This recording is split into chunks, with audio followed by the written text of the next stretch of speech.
विजय की नई नई नौकरी लगी थी। अच्छी खासी सैलरी के साथ उसने नौकरी ज्वाइन की थी। परफॉर्मेंस हमेशा की तरह अच्छा ही था।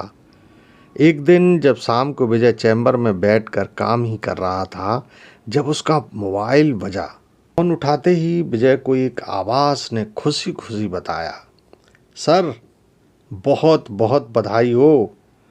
आपने हमारी कंपनी की तरफ से 5 लाख रुपए की मेडिक्लेम पॉलिसी जीती है। 10 लोगों की लॉटरी में आपका भी नाम है। विजय ने पूरी बात सुनी और फिर कहा, मुझे कोई पॉलिसी नहीं लेनी है आपसे, मैं थोड़ा व्यस्त हूँ। और फ़ोन काटने ही वाला था कि उधर से आती हुई आवाज़ ने कहा, अरे सर, इसके लिए आपको कोई एक भी पैसा नहीं देना पड़ेगा। हमारी कंपनी की तरफ से बिल्कुल फ्री में दी जा रही है ये पॉलिसी। विजय खुद भी एक मेडिकल पॉलिसी लाइन में ही काम करता था, तो उसे ये बात जरा हजम नहीं हुई।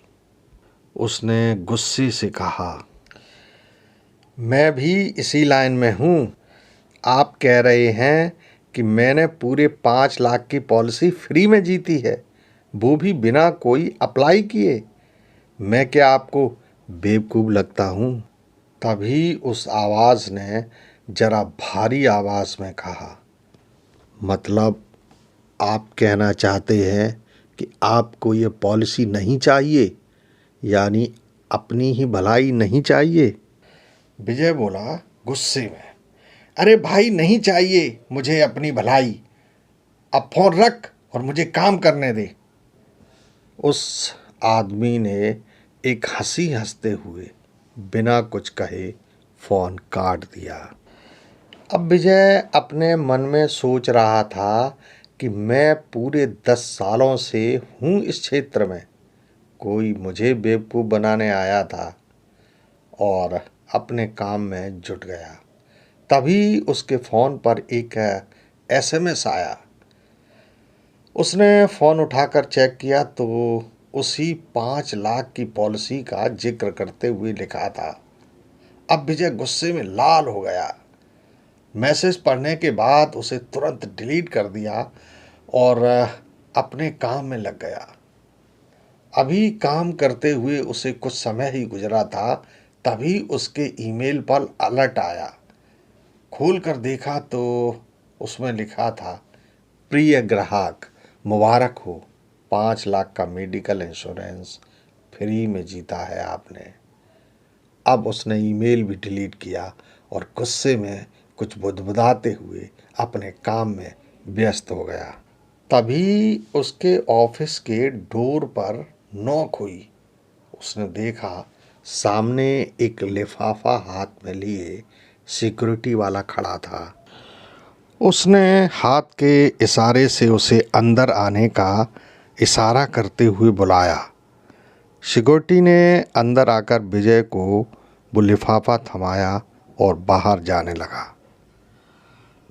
अभी ऑफिस से बाहर निकल भी नहीं पाया था, तभी विजय ने लिफाफा खोलकर उसके अंदर रखा लेटर पढ़ लिया था। वह एक अथॉरिटी लेटर था जिसमें लिखा था कि आपने मेडिकल पॉलिसी जीती है बिल्कुल फ्री में, वो भी पूरे 5 लाख रुपए की। विजय ने गुस्से में चिढ़ते हुए उस अथॉरिटी लेटर को भी फाड़कर डस्टबिन में फेंक दिया और अपने काम में जुट गया।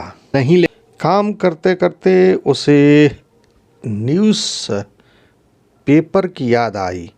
उसने अभी 2 रोज़ पहले ही एक ऐड दिया था।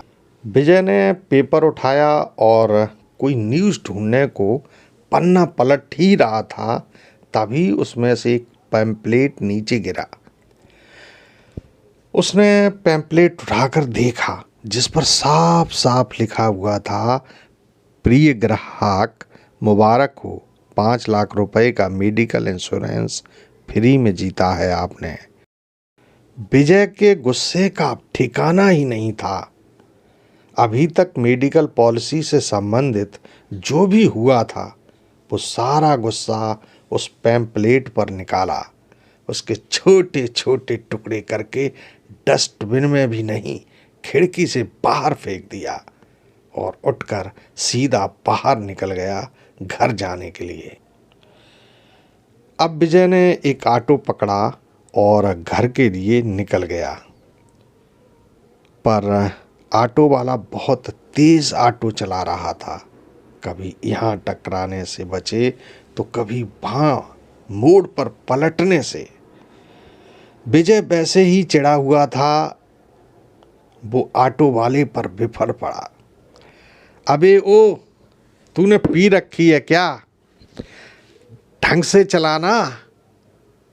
ऑटो वाले ने रियर मिरर व्यू में बिना गाड़ी को धीरे किए पीछे बैठे विजय को देखा, मुस्कुराया और फिर पलट कर बोला, क्यों सर, आपको क्या टेंशन? आपने तो मेडिकल पॉलिसी ली नहीं है ना? अब विजय को समझते देर नहीं लगी कि कुछ दाल में काला है, वरना एक अनजान ऑटो वाले को उस पॉलिसी के बारे में कैसे जानकारी हुई। अब विजय ने ऑटो रिक्शा रुकवाया और उसे ऑटो वाले को बाहर खींचकर बुरी तरह से पीटने लगा। ऑटो वाला कुछ बोला भी नहीं पा रहा था, पर हर जगह ऑटो वालों की एक यूनियन होती है, सो अपने साथी को बीच रोड पर पिटता देख वहाँ से गुजरने वाले ऑटो ड्राइवर उसकी मदद के लिए आ गए और विजय पर टूट पड़े और इतना पीटा कि विजय सड़क पर ही लहूलुहान होकर बेहोश हो गया। अब विजय ने आँख खोली तो वो एक हॉस्पिटल में बेड पर लेटा था। सामने देखा तो उसकी पत्नी राखी खड़ी थी। राखी विजय से लिपट कर रोते हुए बोली, भगवान का लाख शुक्र है कि आप बच गए, पैसा तो फिर आ जाएगा। उसकी बात सुनकर विजय ने उस हालत में भी चौंकते हुए पूछा, पैसे? किस बात के पैसे? क्या मेरा मेडिकल वाला कार्ड काम नहीं आया?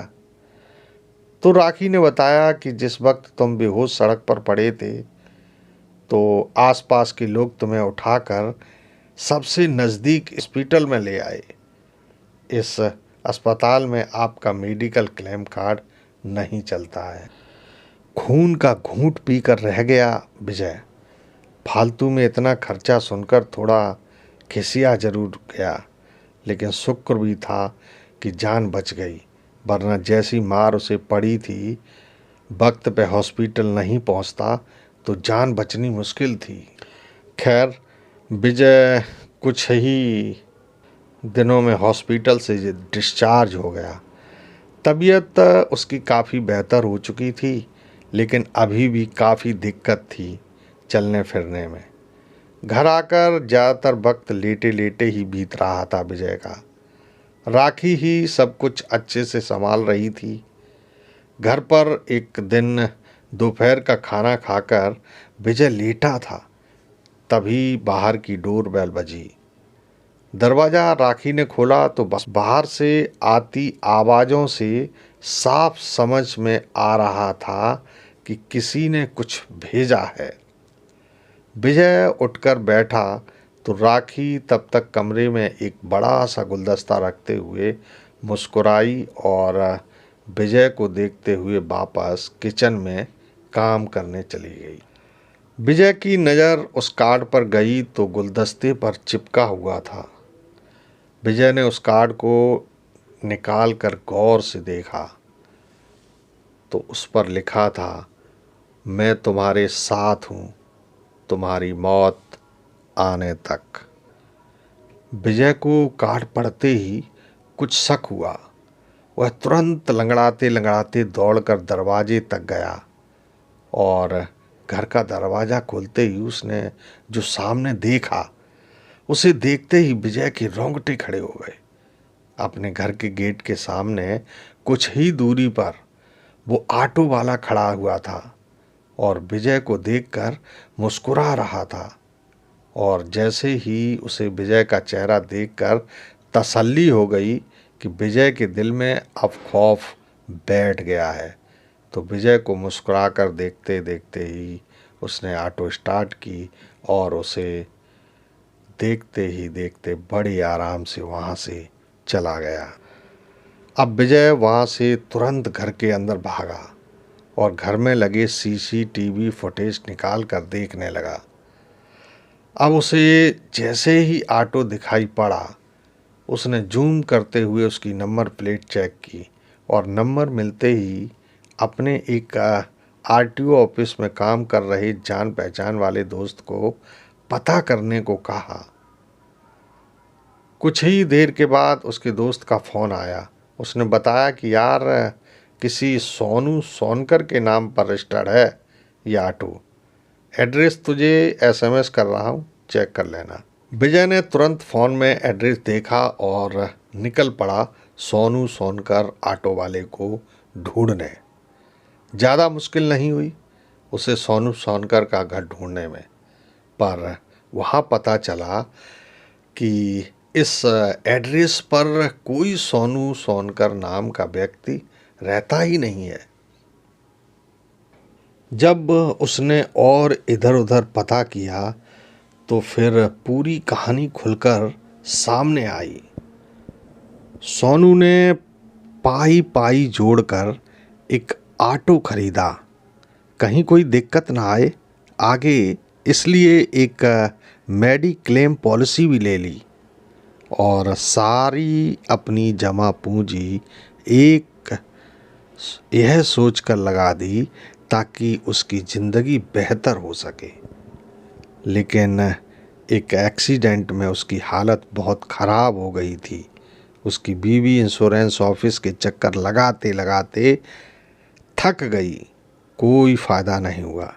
पैसे मिलने की बस बातें ही होती रहीं और 2 दिन के बाद तीसरी सुबह ऑपरेशन में देरी होने की वजह से उसकी मौत हो गई। कर्जा चुका नहीं पाने की वजह से उसकी बीवी ने अपने दोनों बच्चों को जहर देकर खुद भी उसका सेवन कर लिया, जिससे तीनों की एक साथ मौत हो गई। सोनू की पूरी कहानी जानकर विजय का दिमाग 3 महीने पहले हुई एक घटना पर चला गया। उसने तुरंत अपने दोस्त विवेक को फ़ोन लगाया और कहा, यार तुझे वो ऑटो वाली घटना पता है जिसकी बीवी बच्चों की एक साथ मौत हो गई थी, जिसके इंश्योरेंस वाले 5 लाख रुपए हम दोनों ने खाए थे। वो ऑटो वाला मरने के बाद भी मेरे पीछे पड़ा है। भाई मैं मरना नहीं चाहता यार, तू मुझे बचा ले कैसे भी। उसकी बात बीच में काटते हुए विवेक बोला, भाई तू परेशान मत हो, मैं अभी तेरे पास आ रहा हूँ, बैठ के बात करते हैं ना, तू घर पर ही मिल। विजय को अब अपने दोस्त का ही सहारा था। वह जल्दी जल्दी घर पहुंचा और विवेक के आने का इंतज़ार करने लगा। विजय ने दरवाज़ा खोला तो सामने विवेक था। अंदर आता हुआ विवेक विजय से बोला, यार मेरे पास 500 का नोट है, तू ज़रा छुट्टे पैसे ऑटो वाले को दे दे। अब विजय ने अपने बेटे पिंटू को आवाज़ लगाई और 170 रुपये देकर बाहर खड़े ऑटो वाले को देने के लिए कहा और आकर विवेक के साथ बैठकर बातें करने लगा। पर विवेक को किसी भी हालत में यकीन ही नहीं हो रहा था कि विजय जो कुछ भी कह रहा है वो सच हो सकता है।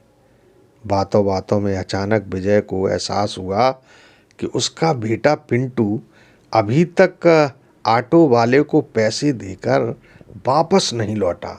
विजय तुरंत दरवाजे के बाहर भागा, पर उसे पिंटू कहीं नज़र नहीं आया। उसने पिंटू को कई आवाज़ें लगाईं, पर पिंटू का तो पता ही नहीं चला। तभी उसका फ़ोन बजा। उसने फ़ोन उठाया तो दूसरी तरफ से उसी ऑटो वाले की आवाज़ आई, अगर अपने बेटे को जिंदा देखना चाहते हो तो अंदर बैठे अपने दोस्त विवेक को मार डालो। दोस्त जिंदा रहेगा ना तो बेटा मरेगा। विजय एक पल के लिए वहीं पत्थर की तरह भूत बनकर खड़ा रह गया, लेकिन कुछ ही पल के बाद धीरे धीरे भारी कदमों के साथ वो अंदर आया। अंदर आकर देखा तो विवेक सोफे पर बैठकर अखबार पढ़ रहा था। विजय ने पास पड़े एक तार के टुकड़े को उठाकर विवेक के गले में फंसाकर पूरी ताकत से गला कसने लगा। विवेक फड़फड़ाते हुए कुछ कहने की कोशिश कर रहा था और कुछ देर बाद शांत हो गया। तभी विजय ने अपने बेटे की एक चीख सुनी। गर्दन उठाकर देखा तो दरवाजे के पास उसका बेटा पिंटू खड़ा उसका हैवानियत भरा चेहरा देखकर चीखा था। अब विजय को लगा कि यह सब उस छलावे की चाल थी। पिंटू की चीख सुनकर उसकी पत्नी दौड़ी दौड़ी किचन से कमरे में आई। वहां विवेक की लाश देखकर वो भी थर थर कांपने लगी थी। विजय ने राखी से कहा, तुम जल्दी से जरूरी सामान उठाओ, हम लोगों को अभी निकलना है। राखी ने कुछ जरूरी सामान समेटा और एक टैक्सी पकड़कर स्टेशन की तरफ वे लोग चल दिए। विजय का फ़ोन बजा, देखा तो उसके ऑफिस से फ़ोन था। उसने कहा, विजय मैंने तुम्हारे 5 लाख का फर्जी मेडिकल इंश्योरेंस क्लेम पास करवा दिया है। चेक भी बनाकर तुम्हारे अकाउंट में ऑडिट कर दिया है। शायद कुछ देर में पैसे भी पहुंच जाएंगे। इतना कहकर फ़ोन काट दिया। अब विजय सोच रहा था कि चलो पैसे एटीएम कार्ड से विड्रॉ कर लेंगे और किसी को पता भी नहीं चलेगा। तभी अचानक से एक जोरदार आवाज़ के साथ उसकी टैक्सी एक ट्रक से टकरा गई। शुक्र यह था कि उसकी बीवी और बच्चे को जान बच सकती थी क्योंकि कम चोट लगी थी, पर विजय समझ गया था कि वो अब कुछ ही देर का मेहमान है। तभी उसके फ़ोन पर एक मैसेज आया, 5 lakh rupees will be credit in your account. दोस्तों, वो कहते हैं ना कि कमाले चाहे जितने हीरे मोती, कफन में जेब नहीं होती। आज के लिए बस इतना ही। प्रमोद झा को इजाज़त दीजिए। नमस्कार।